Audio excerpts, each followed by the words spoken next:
the opportunity, but you no longer have to conserve. You no longer have to.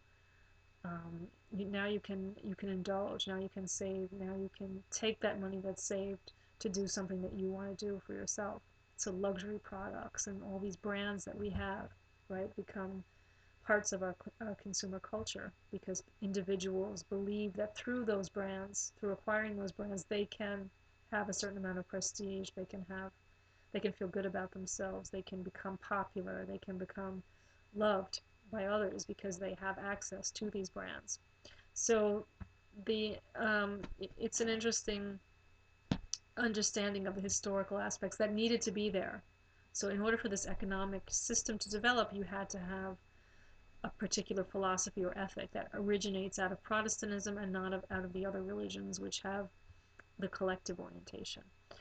Another good book that you could look at is this one, Consumer Culture and Modernity. And this is by Don Slater. And this talks about a different orientation than Max Weber, but it looks at the Renaissance and the rise of a kind of commercial class, and also this issue of modernity and how modernity leads to what we have today, the consumer capitalism, but it takes a little different historical path. This is a novel by Zola. It's called The Lady's Paradise, and it's about the emergence of the grand department store in Paris, or grand department stores.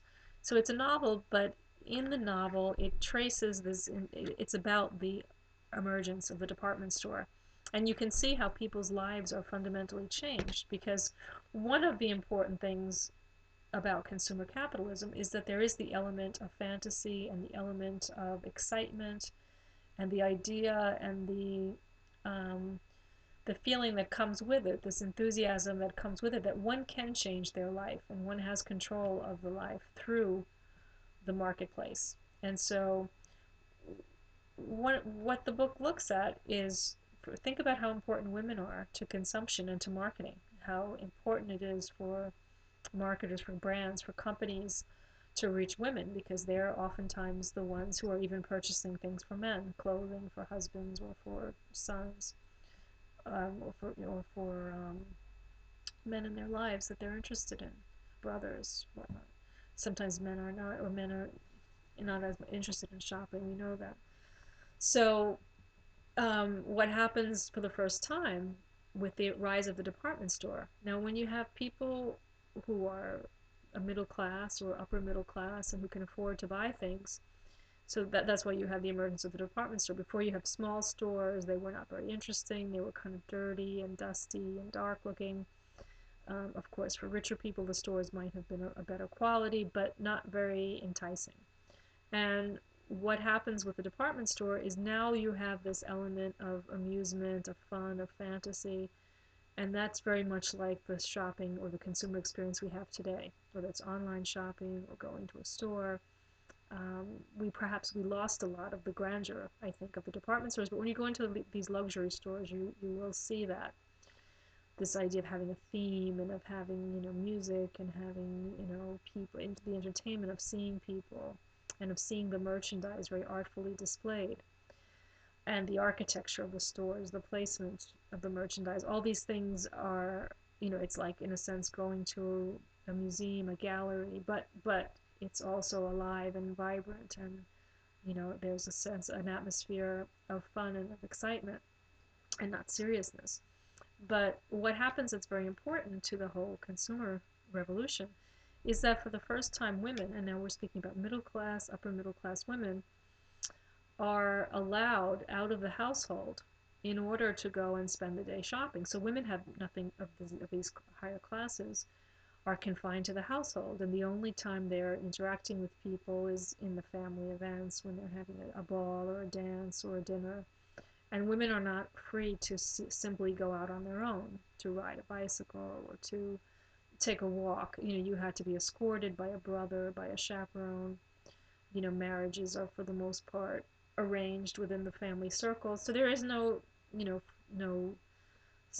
women can't vote, women can't hold property. So women are confined to the home. And all of a sudden now you have a department store. And so the department store becomes an acceptable place where they can be dropped off for the day by the husband or by the father or by the brother, and they can be picked up at a certain time and they can have some amusement. And it's acceptable because they're safe. They're not going to be, in any danger of being kidnapped or perhaps, at least, well, it opens up the opportunity for all types of things. But they're, at least as far as parents know and as far as the husband knows, they're shopping and they're in the store until the designated pickup. And so this opens up a whole new opportunity, and this opens up a whole new excitement about shopping that we have today. So it was not like before where you went to the store just to buy something because it was necessary to replace it, or you had a dressmaker come to your home or a tailor. But now it's browsing and looking and being amused and meeting people and socializing. So this is an interesting book to read about that whole aspect of how the consumer culture becomes something exciting, becomes something that is enticing. And so marketing, again, we can see becomes more and more important. The more important and the more fantastic consumerism becomes, right? Because it's not just replacing things that are needed, it's not just about buying, but it's about becoming and being, and it's about transformation. So this is what's important to understand. And marketing only is important when people believe that those things are possible. If it's not something that, if people reject it, if people don't accept it, if people are not interested in it, or interested in buying and selling, then marketing becomes irrelevant. So we have it in politics, we have it in social life, we have it in personal life, interpersonal life. It is everywhere, right? We know when we're sending emails, we're getting messages and advertisements that are related to the very topics we're talking about. Or when we're on Facebook, we're getting targeted messages. So it's infiltrated our social networks. And it's only important so long as it's important for people. In a different type of society, a different type of economic system, it's not relevant. Then we have propaganda. We could still have a job, but it will be for the government and not for the private enterprise. Okay, so we'll continue next time to talk about chapter 3 and section quiz number 3 in the next assignments. But for now, enjoy the week, and I will have another lecture for you tomorrow. Thank you. Good night.